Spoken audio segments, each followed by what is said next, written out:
Welcome to English 50/50, English Syntax and Morphology. That's the official title of the course. In this presentation, you will see some quoted material. If you see quoted material with no reference, that means it comes from the grammar book, 3rd edition. Any other sources of quotations will be noted in the text. You may have noticed that in the title of the course, it doesn't say grammar, it says syntax and morphology. This is important because in linguistics, certain terms have specific meanings. The term grammar in linguistics means everything about language. That includes syntax, the organization of words, morphology, words and the makeup of words, phonology, which has to do with pronunciation, semantics, which has to do with meaning, pragmatics, which has to do with making decisions about what to say or write in specific areas, discourse rules, etc. That is, technically, in linguistics, grammar means everything about language. Now, I will try to consistently use the term syntax and morphology, but I will sometimes use the term grammar.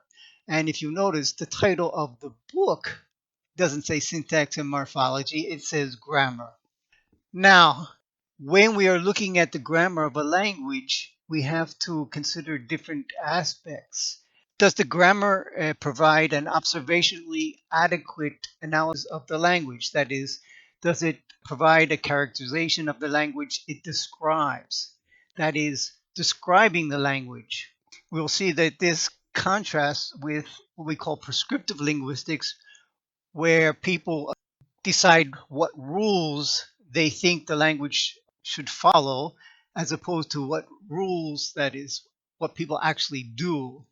The description of a language should be descriptively adequate also. That is, it will not only state the rules to describe the linguistic data, but it will contain the general principles that enable the native speaker to produce and interpret sentences in his language and decide on the acceptability of sentences. Notice acceptability, not correctness. Such a grammar is an explicit formulation of the tacit linguistic knowledge of the native speaker, his internal grammar. So what we see here is a shift of focus from language itself, which is the focus of the prescriptive grammarians, those who say what rules the language should have and what rules the speakers of the language and writers of the language should follow.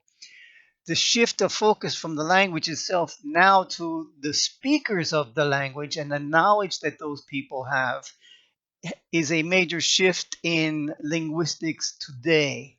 This shift is due largely to Noam Chomsky, and that's why in the quotation it refers to the Chomskyan tradition.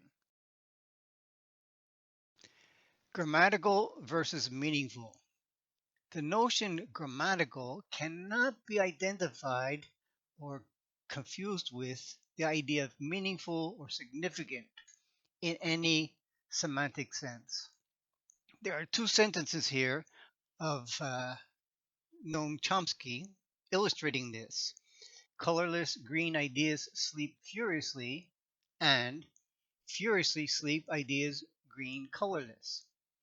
Both of these are nonsensical, but sentence 1 uses standard English syntax. Sentence 2 violates the rules of standard English syntax.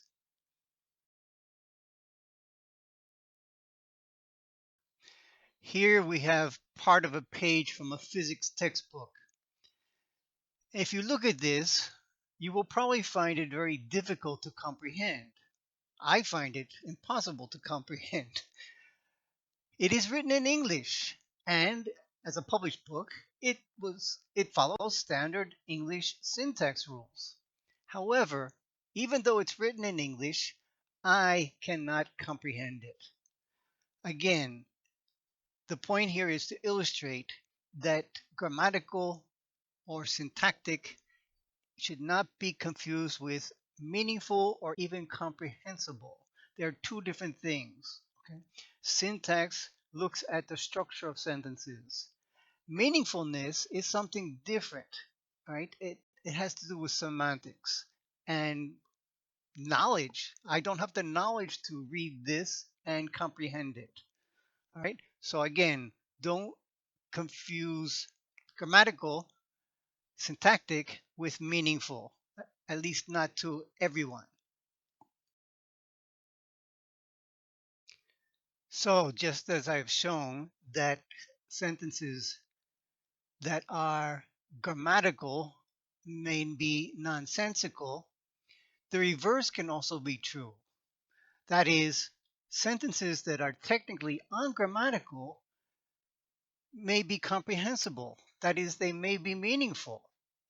If you look at these examples here, can you understand them? A person who asks, when you were born. When you were born is ungrammatical, but I think you can comprehend the question. You found the keys?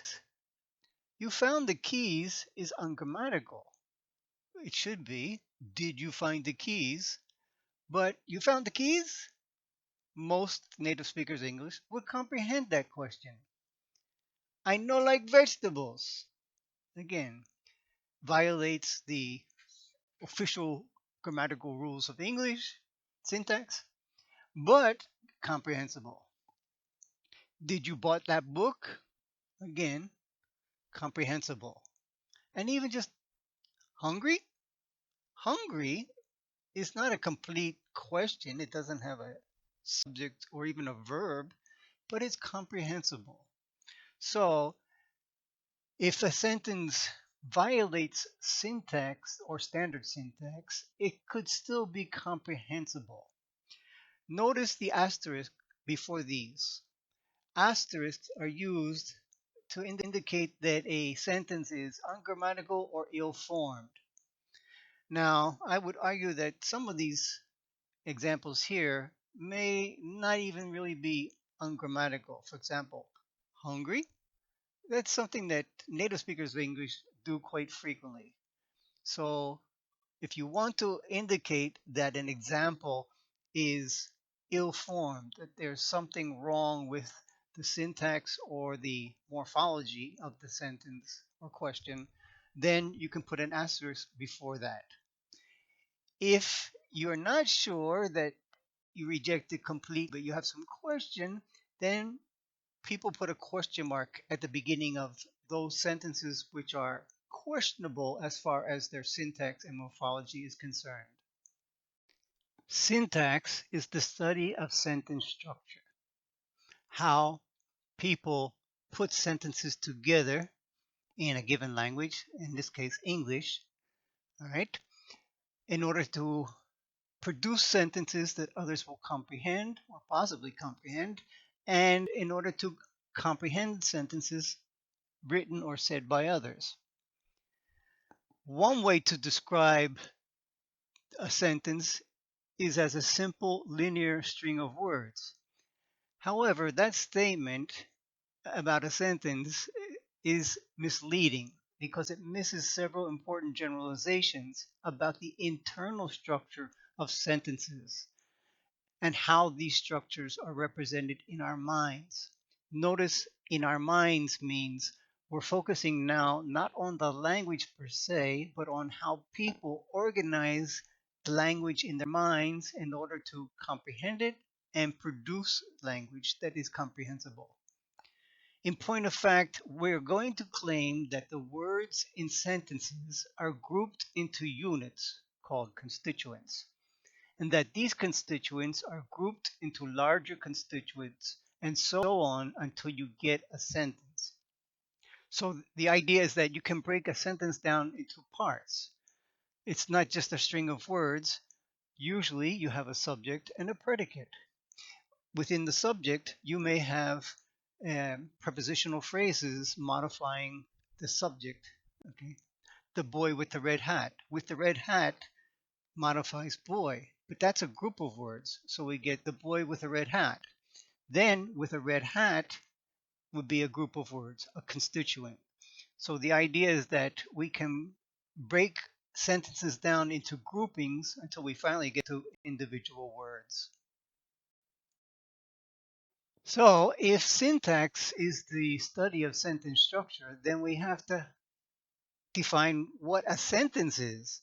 What is your definition of a sentence? Think about the definition of a sentence that you were taught and possibly the definition of a sentence that you give to your students.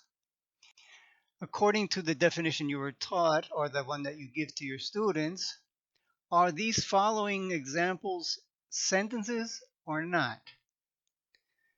Somebody says, oh, I'll see you tomorrow. And you say, okay. Is okay a sentence? If it is not, what is it? You say, I have to go to the store to buy something. And another person says, what? Is what a complete sentence? When you leave and you say bye, is bye a complete sentence? When someone says to you, I have a test, and you ask, oh, when? And they say, today. Is today a complete sentence? And what about hasta mañana? In hasta mañana, there's no verb. So is it a sentence? As we'll see later, defining a sentence will sometimes require that we make a distinction between the surface structure, the actual structure of what is written or said, and the underlying structure, the structure of what went in to make up that. And we will find out that sometimes in the underlying structure, there is material that does not come out in the surface structure. For example, I have to buy something, and the other person says, what? We could argue that what is a reduced form of what do you have to buy. We don't have to say what do you have to buy because we know that the other interlocutor will be able to fill that in. So we only say what. And so sometimes if you think about what's going on in the brain of the person, how their brain is processing language, we will sometimes see that on the surface something looks like less than a sentence, but when we analyze it, we can argue that the person's brain fills in the missing part. The listener's brain can fill in the missing part, and therefore in the underlying structure, there is a complete sentence.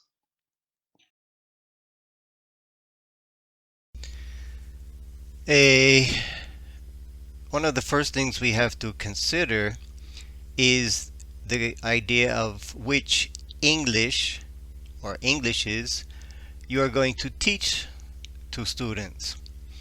The word Englishes has become very popular among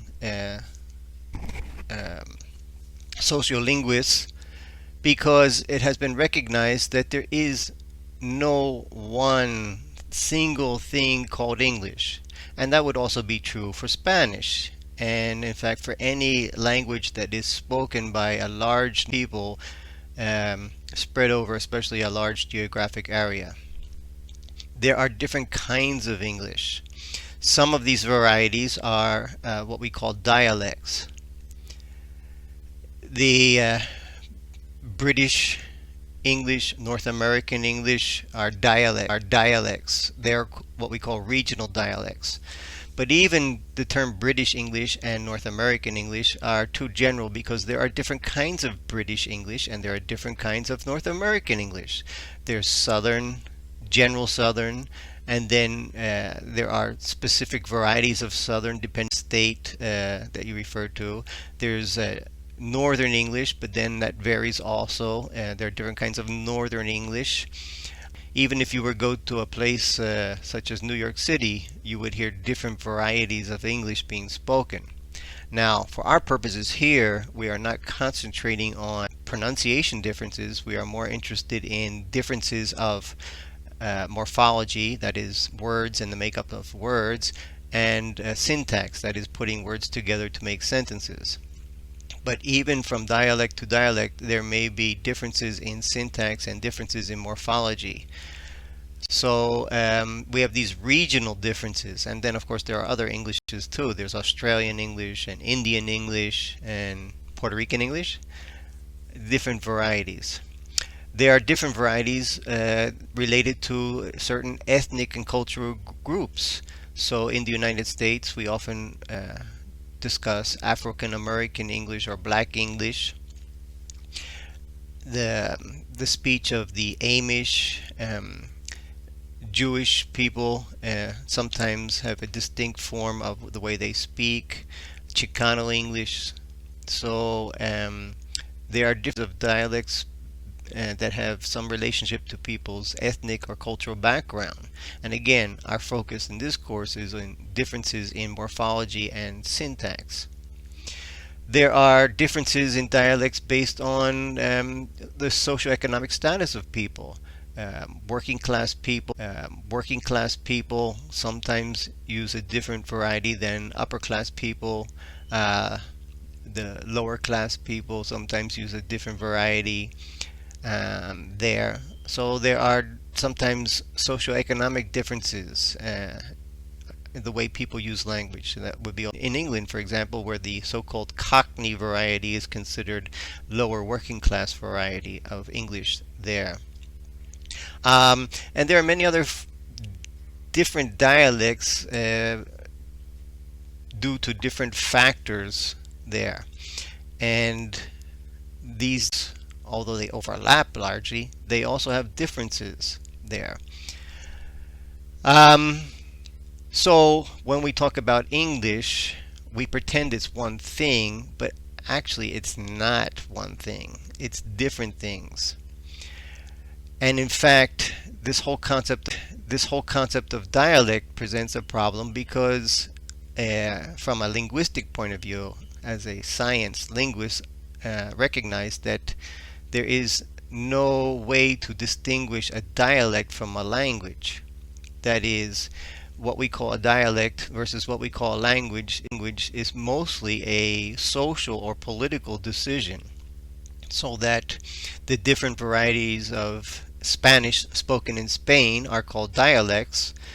But if you ask a person from some of those places, like a Catalan, if he speaks a dialect of a different language, that person might tell you he or she speaks a different language, not a different dialect, because it's a political decision there whether to call it a dialect or a separate language.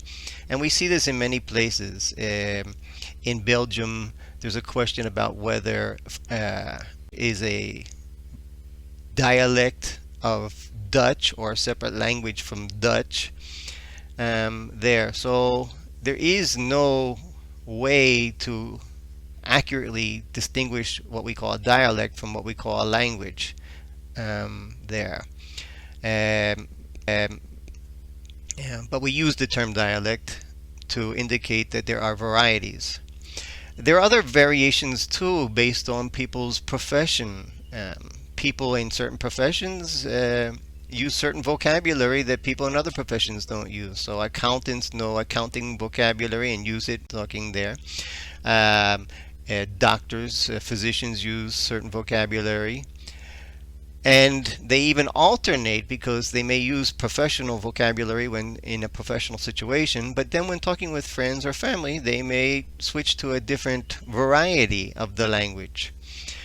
Sometimes there are noticeable differences between the way men speak and the way women speak, again, in general, there. And again, focusing not on pronunciation, but they may use a difference in syntax to some extent, and difference in morphology to some extent.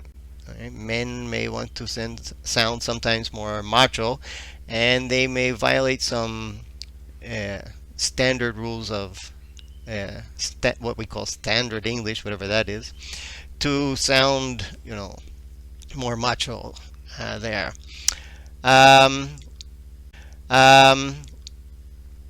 We also notice differences in the way people use language depending on their age or the age of the person that they're speaking to.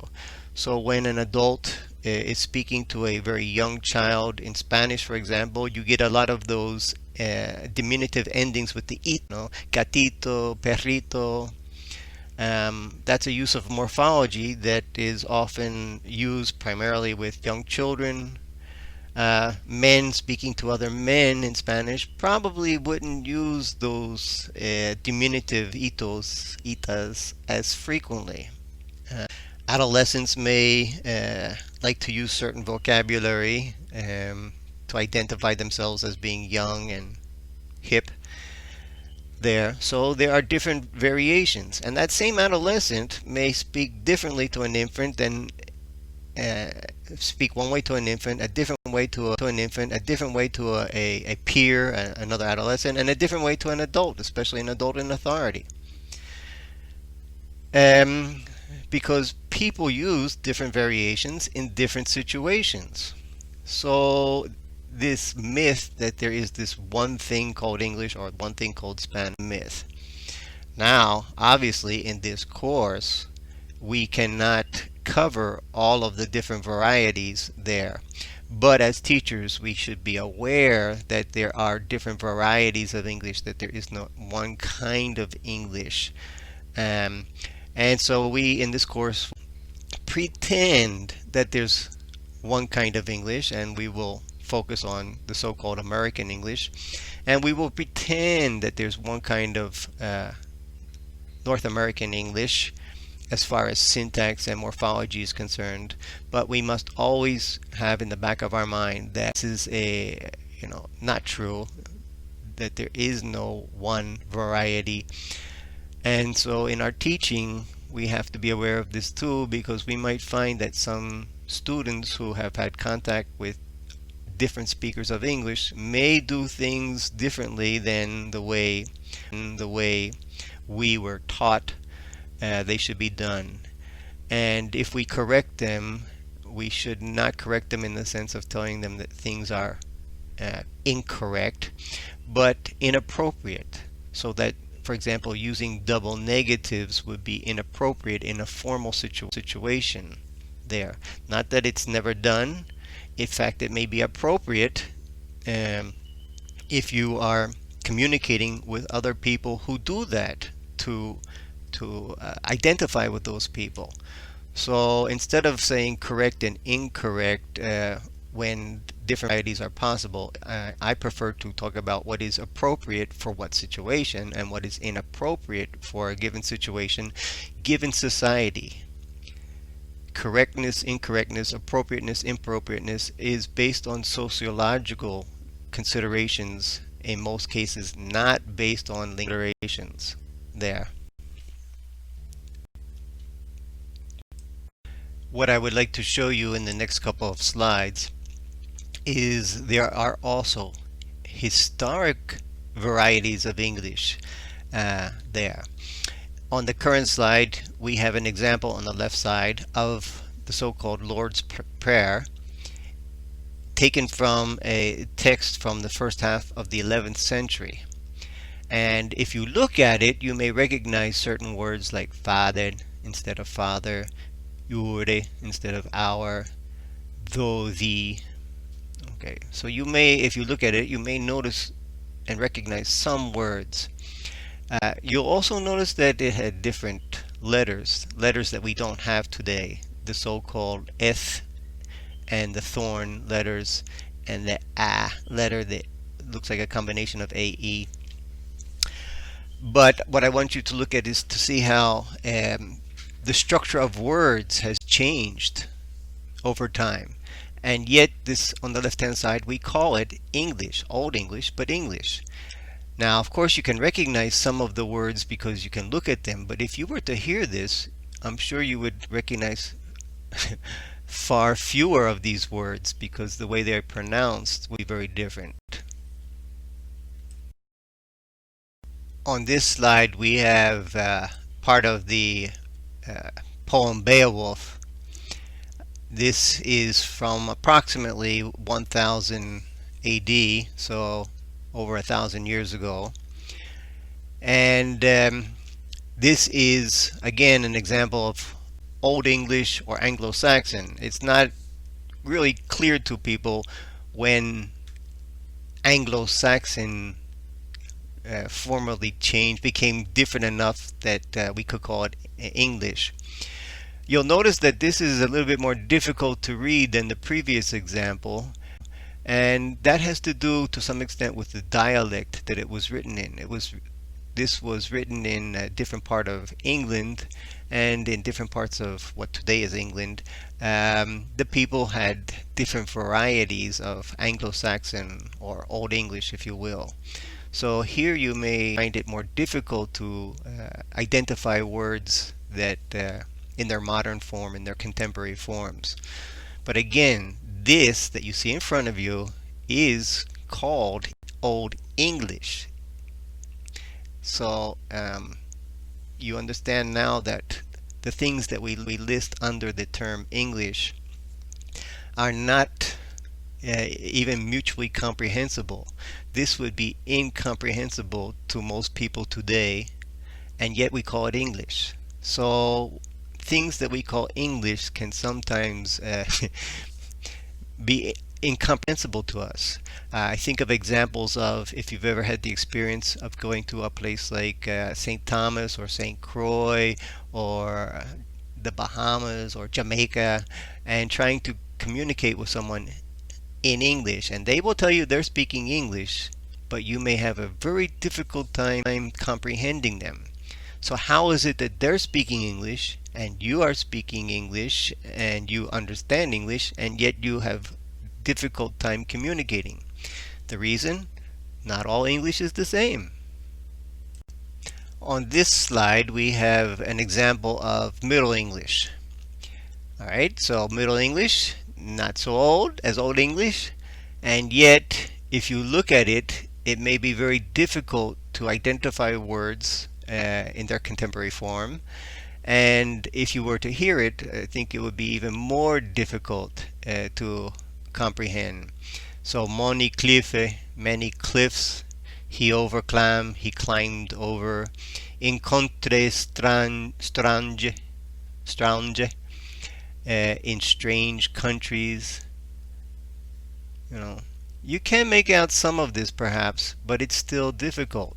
So even though it is closer to modern English, it's different enough that comprehension is extremely difficult, and yet we call it English.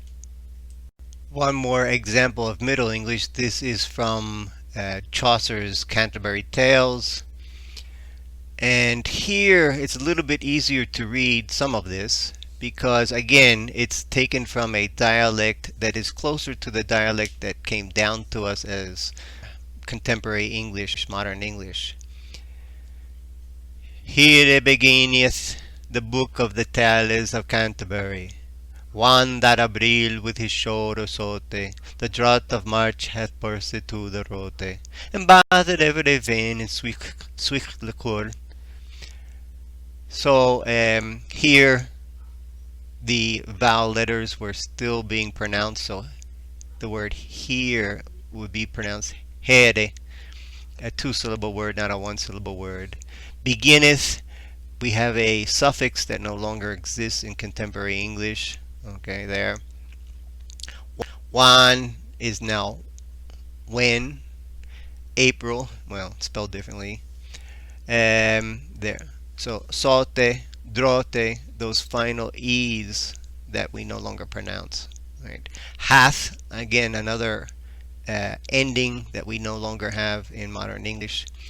So this, although it's more understandable, would still be more difficult for you to comprehend because of differences in word forms, and the syntax is becoming more contemporary. What we use today, the order of the words is more contemporary.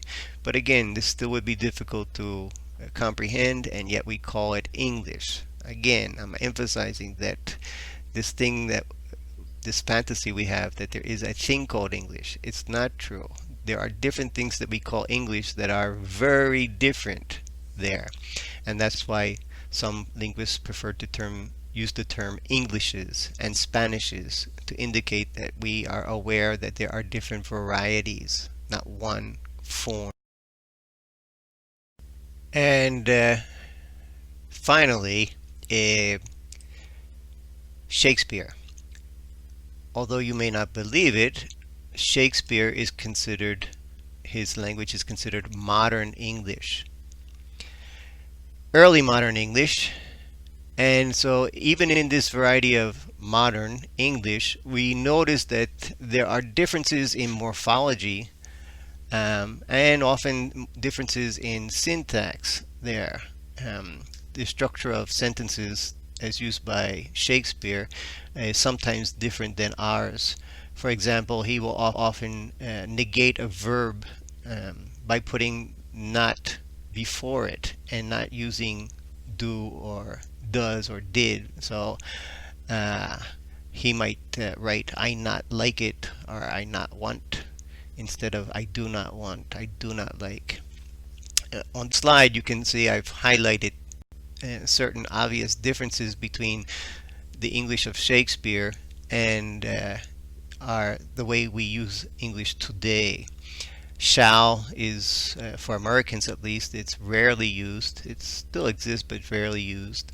The thee and thou and art and hath are all um, ob- obsolete unless you listen to some preachers. Preachers like to use these varieties of English because they harken back to the most famous English Bible, the King James Version of the Bible, which was written, you know, hundreds of years ago, and somehow they prefer to quote that version of the Bible, even though the morphology and syntax there is not contemporary. In the lines from Sonnet 24, also notice mine eye instead of my eye. Mine used to be a variant form of my. Today it's a separate. So here we can even notice some differences between the language of Shakespeare and the language that we are familiar with today. Here I'm just putting an example from Spanish to show how Spanish as well as English has changed uh, quite a bit over the years. So if you take something like these lines from the Cantar de mi Cid and you try to read them, you might find that it's somewhat difficult. You can make out things, of course, but some things may be difficult. Now, of course, part of that difficulty is that vocabulary has changed and also spelling. For example, here you can see that sometimes the letter U is placed where you would expect a V letter because for many, many years, U's and V's were interchangeable in spelling. Right? So, an example of Spanish where we can see the changes that have undergone in standard Spanish over the years. So a question becomes whose standard is the so-called standard English? We've often heard the term standard English. In in England, they often refer to this as received pronunciation or received English there. But who decides?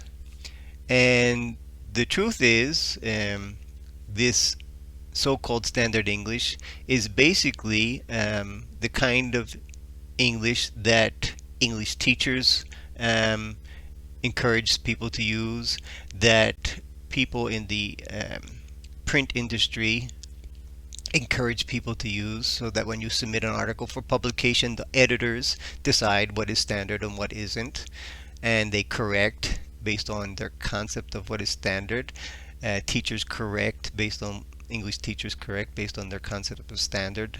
So this standard is in the mind of the person doing the correcting there, and um, we have no Royal Academy in English as there is in Spanish to decide officially for everyone what should the standard be. Um,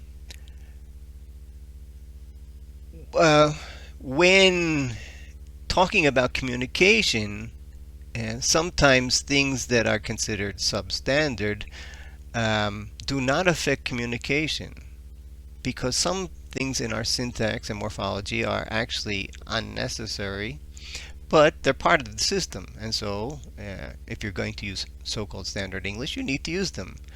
Um, we need to know, we need to have some sense of what the standard is in order to make judgments about whether a given sentence is grammatical or ungrammatical. That is, does it violate the rules that we consider uh, appropriate, acceptable rules, or does it not violate them? And sometimes a given sentence may be acceptable in one variety of English and not in another. So, as I mentioned previously, we're going to pretend that there is a standard, and we're going to use what you might call the pedagogical standard, what teachers believe is the standard, to make judgments. If a given sentence or word somehow violates what we consider to be the rules of standard English syntax or standard English morphology, we're going to put an asterisk in front of it. So if you look at the example, asterisk, me Tarzan, the asterisk is indicating that we know or we believe that there's something wrong with that. It's ungrammatical or ill-formed there. So when we want to use examples of language and we want to indicate that we, in our opinion, that language has some problem, it's not grammatical or violates some rule of syntax or morphology, we put the asterisk there. There. Um, and then all of this comes down to a question of, who decides and how you decide. There is a conflict between what we call descriptive grammar and prescriptive grammar. Prescriptive grammar is based on the notion that there are some people that know how the language should be. They are the preservers of the language in its so-called, in their idea that it's a pure form, that it's the best form, whatever you will. And they dictate rules that they try to impose on all users of the language. And they're often very effective with editors and language teachers. Those who see language as a part of the human social makeup believe that the linguist should not be trying to uh, impose rules on users of the language, but rather listen and read and see what people do with the language and then describe the language based on samples taken from this. This descriptive point of view has caught on a lot in ESL materials because more and more people are using what we call corpus. They take chunks of language, they take it from written text, they take it from recordings, and they look at how people use it, and then based on how people use it, they describe the syntax and morphology of English. And sometimes, many times, these two views, prescriptive versus descriptive, conflict, and we have a question about whether something is correct or incorrect there. And so we will sometimes during the course question, is something correct from a prescriptive point of view, and also whether it is appropriate from a descriptive point of view. And I hope to show in a moment that not everybody agrees about the so-called rules there. And maybe in a formal situation, you might tend to try to be more prescriptive. So in your language teaching classroom, as you're teaching your students, you may try to be more careful with the way you construct sentences and the morphology. And then when you're with your family and friends, you may not be so conscious of this and may sometimes do things differently. So when we get to the next two slides, I want you to think about um, uh, what rules you believe in and whether you apply those rules. Prescriptive or proscriptive versus descriptive syntax. Prescriptive syntax is when certain authorities decide how the language should be written and or spoken. And they don't care if no one follows those rules except maybe themselves. They feel that this is the way the language should be. Now, of course, this is rather silly.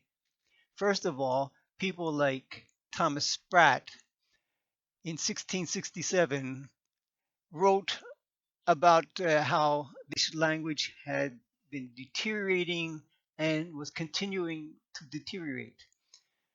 Now, this is kind of silly because if English had never changed, then there would be no English.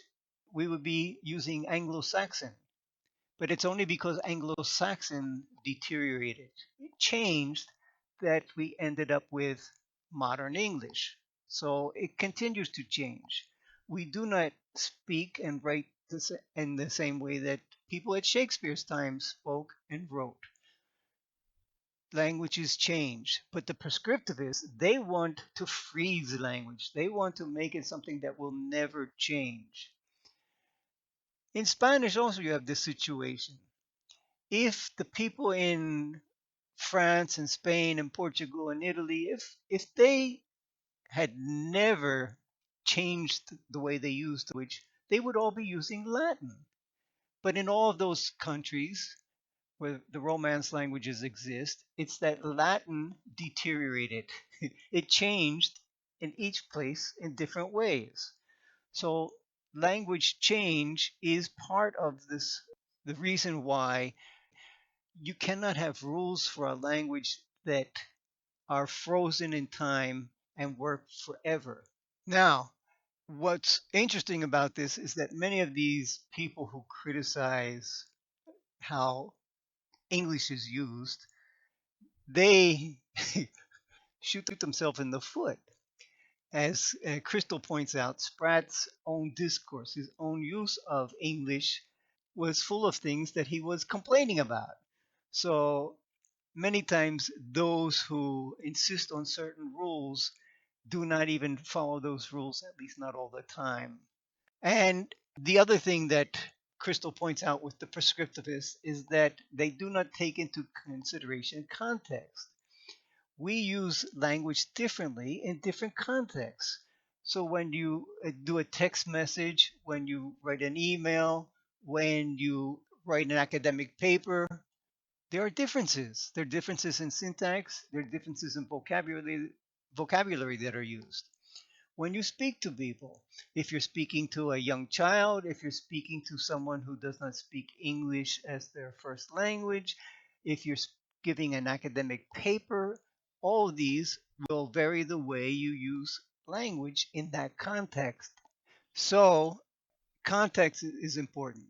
The descriptivists say if this is what most people do, especially if this is what most educated people do with the language, then that's the language. Not what we would like it to be, not like what we would wish it were, but how it is actually used. Describing. The goal of most linguists is to describe how people use language and or to describe the cognitive processes used to acquire, develop, or process language. This is a major shift that occurred many decades ago, where instead of focusing on the language per se, many linguists today focus on how the human brain processes language, acquires language. And so the focus has been shifted by many people to what the brain does, how the brain processes, acquires, and processes language.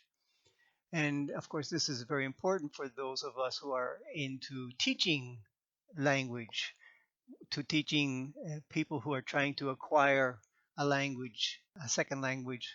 The goal is not to prescribe what English would be like if everyone spoke the way we decided they should speak. Instead, it is to discover and describe English that the majority of educated speakers actually produce. And that's one of the things that I argue is that if you're going to give students rules, which I will later on often refer to as tendencies, then it should be those rules that you give them should be the rules that you yourself follow. Do not give them rules that you yourself do not follow. And so I would agree with Veet that the way to make a decision would be based on what educated users of the language produce. Linguists seek to discover rules, notice the quotation marks, or tendencies. Again, I prefer to call them tendencies that explain how one generates grammatical utterance that do not produce that do not produce any ungrammatical combinations of words in one's lexicon. Now, very quickly, the lexicon means all the information you have in your brain about words and word formation.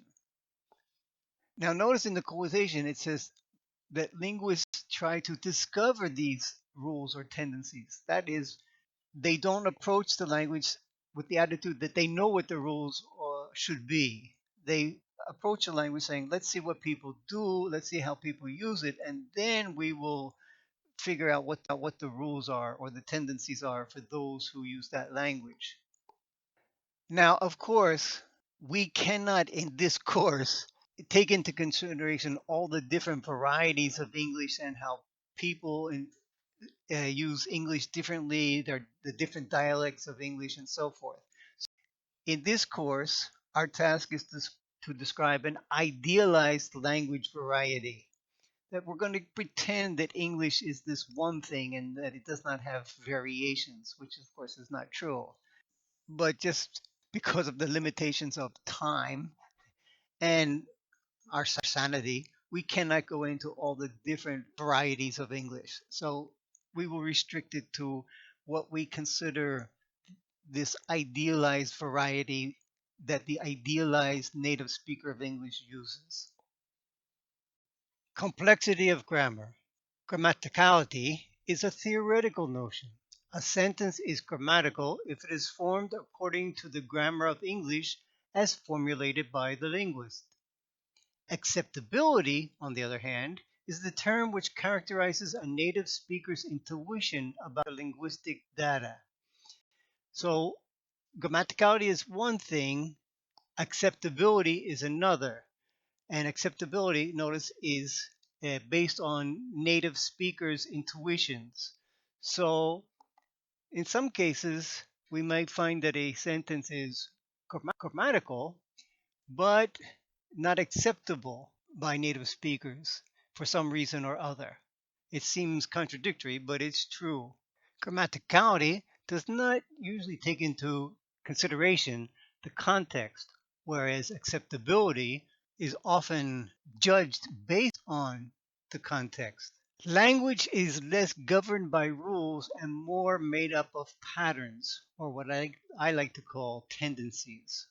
We can see this in, for example, if you use the verb go, we say, I go to work, I go to school, I go to the store, I go to the beach. But we do not say, I go to the home. We say, I go home. So we can see that there is clearly a tendency, a pattern, but not all instances will follow that pattern. And that is one of the reasons why I prefer to say the pattern or the tendency is such and such. Grammar is a meaning making resource. That is, one of the reasons for grammar, for syntax, is so that the two interlocutors, the one speaking or writing and the one listening or reading, can get meaning. They can transfer meaning. There's communication. It is made up of lexical grammatical form, lexical word grammatical syntax form, meaning and use constructions that are appropriate to the context and that operate at the word, phrase, sentence, and textual or discourse levels. Discourse basically means anything beyond the sentence. As soon as you have more than one sentence, or if you have in a conversation two people speaking, then you have discourse.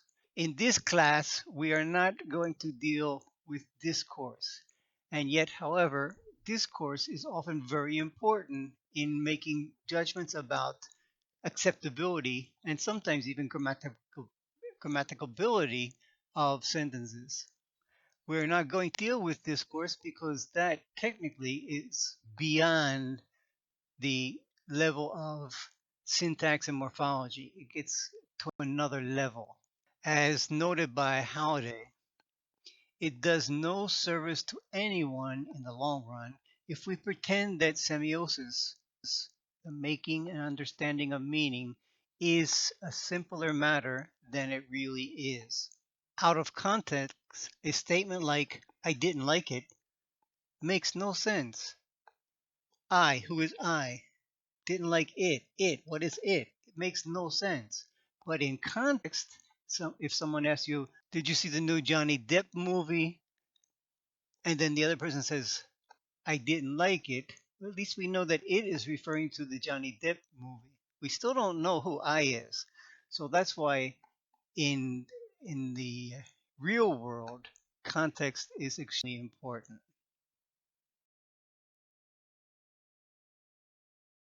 The different levels of grammar. We get substantial, that is less than a sentence. They're morphological, word forms, phrases, things like that. Sentential, that is syntax, complete sentences.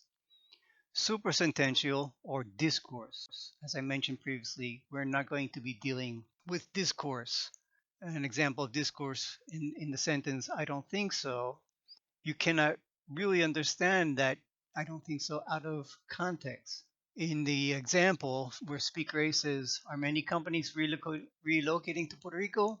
Speaker B says, I don't think so. Then you can understand, I don't think so, and as meaning, I don't think many companies are relocating to Puerto Rico. So again, the point is comprehending sentences out of context can be very difficult, and often sentences out of context are ambiguous as to what they mean. The level of supersentential is particularly important in communication, and it's often overlooked. And what they mean by overlooked is that often when people are preparing textbooks and when teachers are teaching, they often emphasize the substantial level, that is morphology, words, vocabulary, and syntax, the sentence level. But the discourse level, especially in speaking, is often overlooked. In writing, we don't overlook it because in writing, we talk about paragraphs and connecting sentences and paragraphs and having transition words. But in dealing with spoken discourse, we often, and by we I mean teachers, often pay too much attention to the individual sentences and not whether or not the sentences make sense or are appropriate in the given discourse or can be comprehended in the given discourse. In the book, Cecil Murcia and Darcy Freeman referred to the dimensions of grammar, and they refer to these dimensions as form, meaning, and use. Basically, form refers to how it is formed, the accuracy, the morphosyntax. Meaning, what does it mean? That really is semantics. And in the real world, semantics is very important. Use. When or why is it used? The appropriateness or also pragmatics. Pragmatics has to do with the appropriateness. For example, if you're in court and you're speaking to the judge, pragmatics tells you that you speak in a very respectful way. You refer to the judge as your honor, for example. So that's pragmatics, how to speak. When speaking to little kids, for example, pragmatics often is used to. So with little kids, for example, an example of pragmatics is you say wow, wow, wow instead of dog. And those sorts of things. That is, what is appropriate for where it's being used and why it's being used. And these, they're not separate entities. They go into each other. So later on, we're going to pay particular attention to form and use, in particular when we're trying to define certain words, when we're trying to define nouns, verbs, adjectives, adverbs, determiners, etc. And forms and use will be playing a major role in defining these things and getting the concept of the different grammatical classes or parts of speech.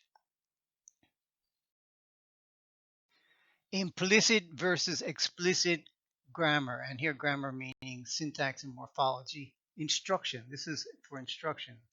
In explicit instruction, we have an example here where, for example, fill the blank in the following sentence with a plural count noun. The meta language plural count noun, you're telling the person to fill in the blank with a plural count noun. And so the person could say, Sarah bought 2 planets, bought 2 rocket ships. It will fulfill the instructions, although they're kind of strange sentences, right? With implicit, fill the blank with a word that makes sense. Again, Sarah bought 2, but here you're drawing the learner's attention to making sense.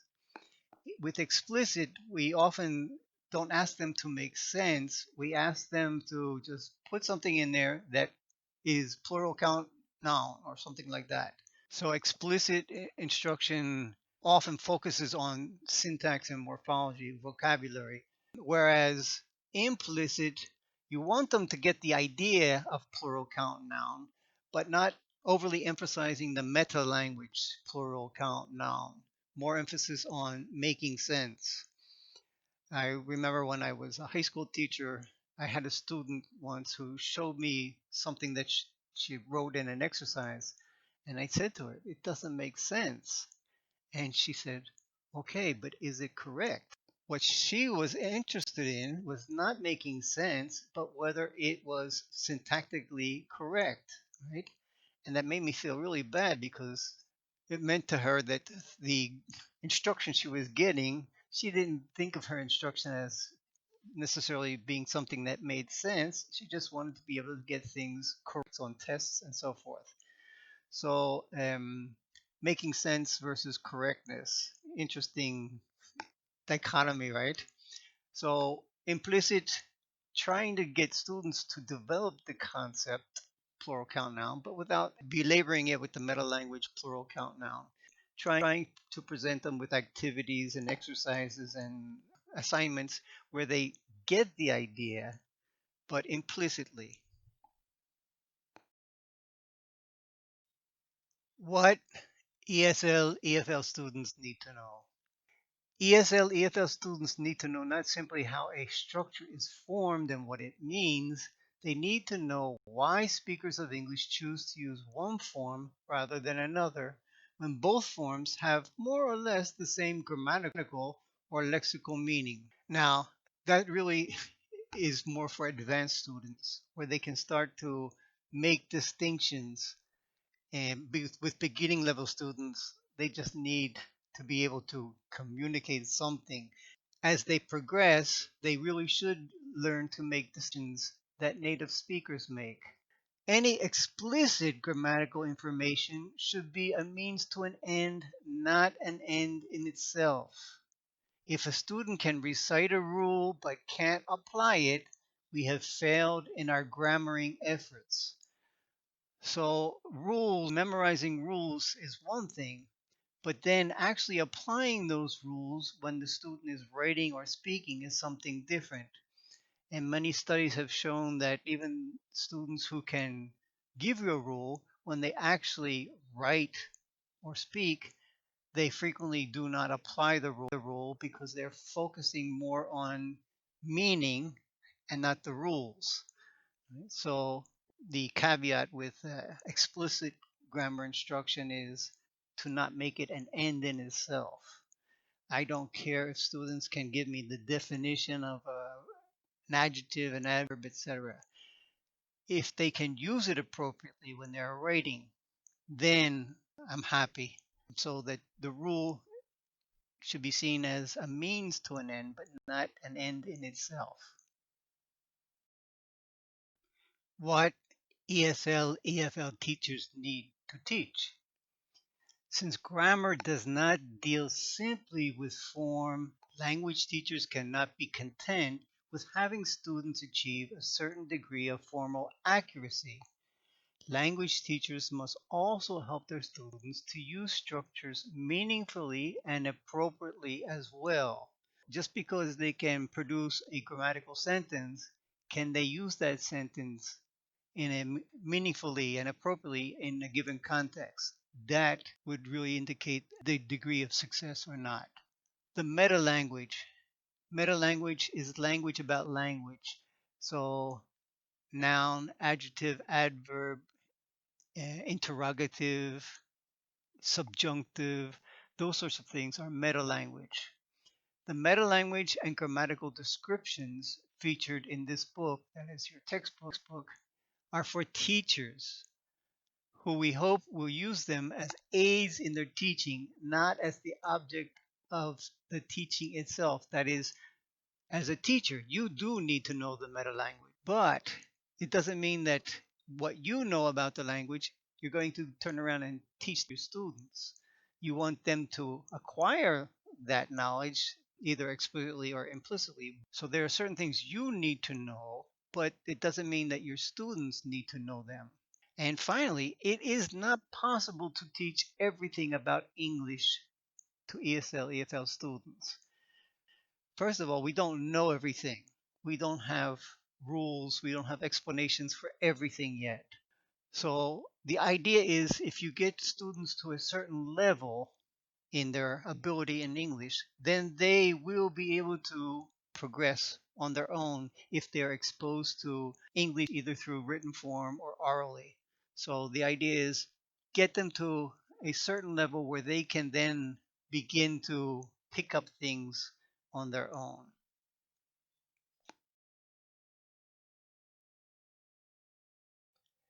Pedagogical versus linguistic grammar. Pedagogical grammar is a grammar that can be used to teach, to get people, in our case, to acquire aspects of the language. In this case, it can be eclectic. That is, it doesn't have to stick to one theory of syntax. You can use concepts from transformational grammar. You can use concepts from structural. You can use concepts from functional. Whatever you to get helps your learners to acquire what it is you're trying to get them to acquire. That's what's important. And in some cases, I find that I sometimes even lie to my students. I tell them certain things that I know are not true, but I hope that my little white lies make it easier for them to get an idea. So eclectic. And the pedagogical grammar must be as comprehensive as possible in the number of structures that they treat. They can't treat everything, as I mentioned previously. So the people who prepare material must select certain structures to be hopefully acquired. And so they should be as comprehensive as possible. That is, they can be understood. Not that they are necessarily accurate from a theoretical linguistic point of view. Our point is not to make linguists out of our students, but to help them acquire ability to use English syntax and morphology vocabulary appropriately. So they don't have to be strictly sticking to a certain theory of linguistics. Linguistic grammar, which is what we're going to be doing in here, does have to strive for internal consistency. It should follow a particular theory. Our book follows to some extent the theory of generative syntax, but it's based on a form of generative syntax that's a little bit out of date. But anyhow, it sticks primarily to the generative syntax. Now, some of these things are really only accessible to those who have been trained to work with a particular paradigm that is generative or functional or structural or whatever. So hopefully in this course, I will be able to give pieces of some of the principles of generative syntax so that I will try to make it as accessible to you as possible. But there are many different flavors of generative syntax. And so if you were to read another text, you might find some of it difficult to comprehend. So our authors, Larson Freeman and Cecil Mercia, they draw on what used to be called transformational generative linguistics, which is now referred to as generative linguistics. But as I mentioned, there are different varieties of that. Sometimes they will uh, draw on structural linguistics, which is a type of linguistics that was very popular the early half of the 20th century. Corpus linguistics, what that means is that there are researchers who collect a big body, a corpus of text, and they analyze it. And based on the analysis of that text, now it can be written text, but you can also have spoken discourse, and they try to figure out what are the rules, what are the tendencies of the language based on the body of text that they have. Traditional grammars, for example, you could refer to the different parts of speech. Linguists usually do not use the term part of speech. They talk about a grammatical category or a syntactic class. So there will be some traditional grammar there. Functional grammars, a little bit, but the book doesn't really go too much into functional grammars. It touches on that a little bit. Case grammars. Case grammars, that refers to case like accusative case, dative case. I will bring that in a little bit too.